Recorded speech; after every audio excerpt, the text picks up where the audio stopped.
School's First Day of School, story by Adam Rex, pictures by Christian Robinson. That summer, they dug up the big field and poured the foundation and set brick on top of brick until they'd built a school.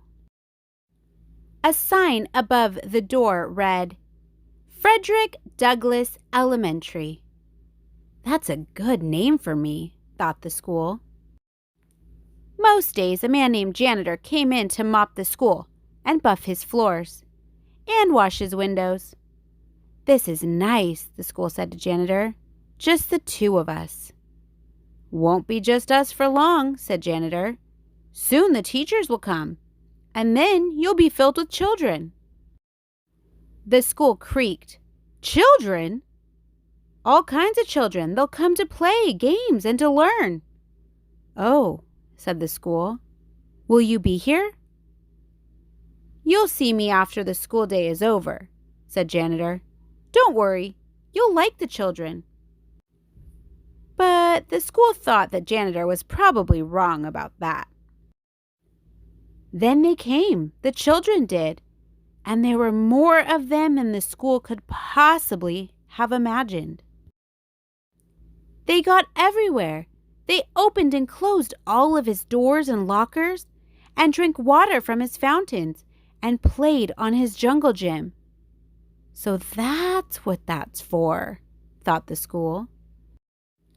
Some of the older kids gathered by the school's back fence and showed each other their bored faces. This place stinks, said one, and the school gasped. I hate school, said another with puffy hair. To the agreement of his friends, the school sagged a little. One very small girl with freckles didn't even want to come inside the school at all. Her mother had to carry her. I must be awful, the school whispered to himself. Later, he squirted the puffy-haired kid in the face, then felt bad about it afterward. He watched the kindergarten kid sit on one of his rugs. The teacher said, As we go around the circle, please tell us your name. There was an Aiden and a Max and a Bella and a Chloe and a Caden and an Emma and another Aiden. The small girl with freckles was next, but she wouldn't speak. She only stared at her shoes until the teacher moved on. I don't like school, she whispered into her lap. Well, thought the school, maybe it doesn't like you either. The children were all in their chairs, finally. But just as the school was starting to relax, his fire alarm sounded, and all the children exited and walked to the other side of the field and stared at him. He was so embarrassed. He held his doors open for them when they returned. Sorry, he said to the first child. Sorry, sorry, sorry, he said to them all, even the girl with the freckles. At 12 o'clock, the school was filled with food. At 12:30, the school was filled with garbage. At one table, a boy told a funny joke, and another boy laughed so hard that milk came out his nose. Now I'm covered in nose milk, thought the school. He had to admit that it was a pretty funny joke, though. Even the girl with freckles liked it.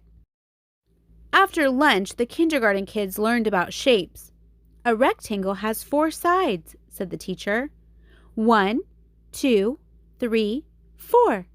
And a square has 4 sides too.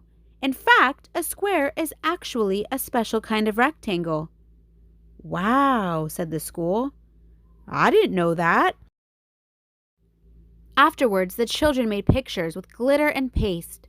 The girl with freckles made a picture of the school. It looks just like me, thought the school, except glittery. It's like she's known me all my life.